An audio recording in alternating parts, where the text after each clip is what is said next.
The small fries. That tower. And these clothes. 3-minute trailer, eh? That's more than enough for me to theorize with.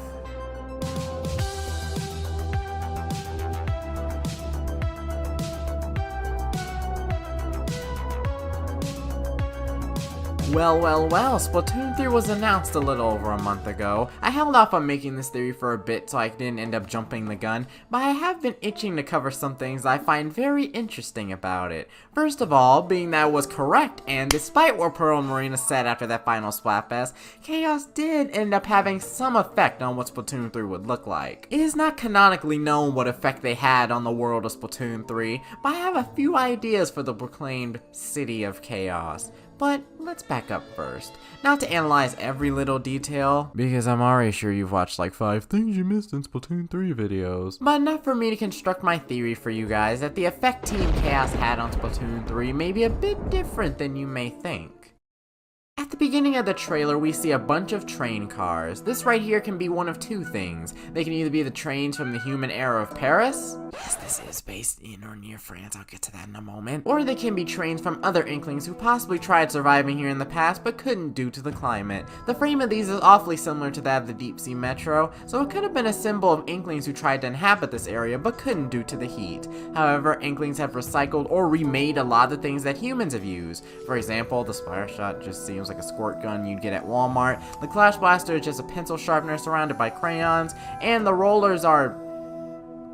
well, y'all are smart enough to figure that one out. So these trains could have been used by one or both species at some point in time. Then there's the Eiffel Tower in the background, upside down, rusted, and locked off. Some people figured that this was the Tokyo Tower, but the bottoms of the two don't match, meanwhile others thought it was the Inkopolis Tower. The thing with the Inkopolis Tower theory is not only is the base off on that one too, but it's also right down the street from Inkopolis Square. And if Splatoon 3 is located, quote, far from Inkopolis, then it has to be far away from both of these hubs, and likely some of the maps near them as well. This likely takes place in northern France, as it's not only the area where Paris is located, but it's also not too far from the English Channel. In Sunken Scroll 10 from Splatoon 1, it mentions the rising sea levels which drove humans to extinction, so it likely scattered the trains and turned the Eiffel Tower upside down. Jeez, that's a lot of water. This area is likely taped off for excavations to bring leftover French artifacts to museums, similar to that of Schellendorf Institute, and the fact that,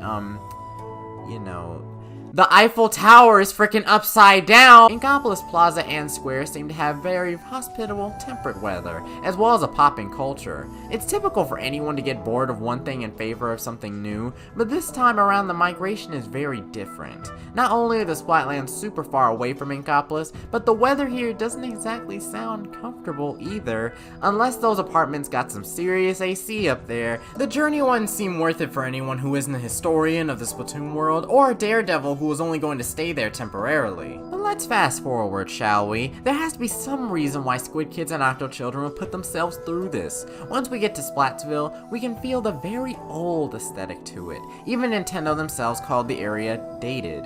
This doesn't really help our reasoning for why they would be here, at least not yet. The city is being renovated, however, meaning that the influx of new people has been gentrifying the city. But then we get to the battle of the trailer, and that's where things get kind of interesting. I'm gonna spare you all the minor details until we get to a certain point. We've all seen the same 3-minute trailer, but I'll give you the quick Spark Notes version for the people in the back. So basically, a lot of returning weapons and a new one, the Elier 69K, I don't freaking know. They launch in a bound, choose where they land, cool movement options for players to use, and stop. This right here has got me really tying together how the Splatlands might end up living up to its name, being the proclaimed City of Chaos. In Sunken Scroll number 11, it brings up that special weapons were banned from returning to Splatoon 2. As a Splatoon 1 player, I can say that most of the specials in Splatoon 2 are definitely slightly negligible, watered down versions of those in Splatoon 1.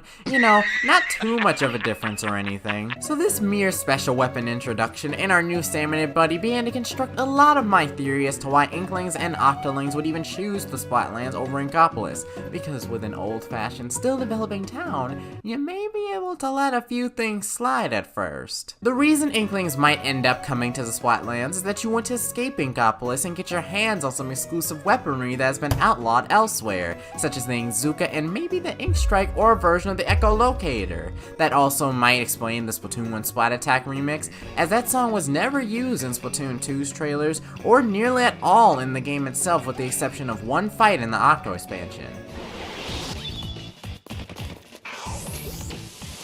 They might want to escape and try out the unavailable weapons, which may have some returning from Splatoon 1, and some new ones as well, adding to the content. The theme of this new content could probably be more chaotic and powerful weapons and maps. I'd add that there seems to be only so many shots that you can fire with the Inkzooka, and tie that in, but honest, I think that's just a quality of life update in the game to not completely go back to the apocalyptic time of the Splatoon 1 days. And perhaps get a little buddy as well, because why not? It isn't clear yet how you pick up your little buddy, but as far as Inkling-Salmonid relations go, Inklings don't necessarily hate Salmonids as shown in the Splatoon 2 relationship chart. They only hunt them down for golden eggs because it gives them rewards from Mr. Grizz. It's likely illegal or not socially acceptable to interact with them in Inkopolis, but we aren't in Inkopolis now though. Furthermore, Widow Baby Salmonid won't know the absolute genocide that Inklings have caused the race just so they can get the ability chunks for their gear and perform a percent better in games.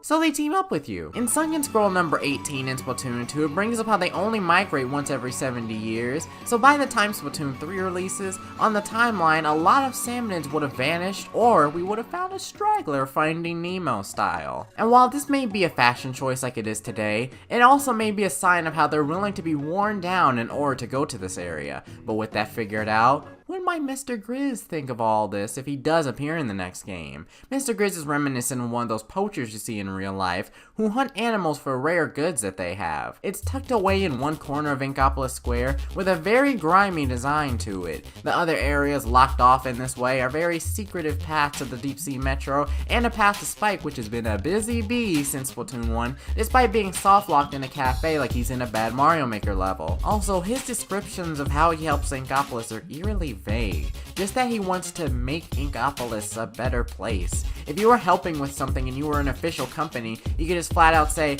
hey, these eggs were meant to do X for Inkopolis unless it was classified. And even if it was, no high up classified area looks like this. Also, where are Pearl and Marina? Was Pearl gaslighted by Octavio due to her multiple losing Splatfests, dampening her feelings toward Inkling society? Please God, don't do that again. And there's still the whole deal with Tartar too, but that'll all be a video for another day where I talk about the role of some of these characters, out whenever the heck I finish it. The poll for this video was like a month ago. But hey, that theory is but a splat theory. If you want to see the next part, remember to leave a like and subscribe to AlfStar716 for more content on Splatoon 2 and other things gaming.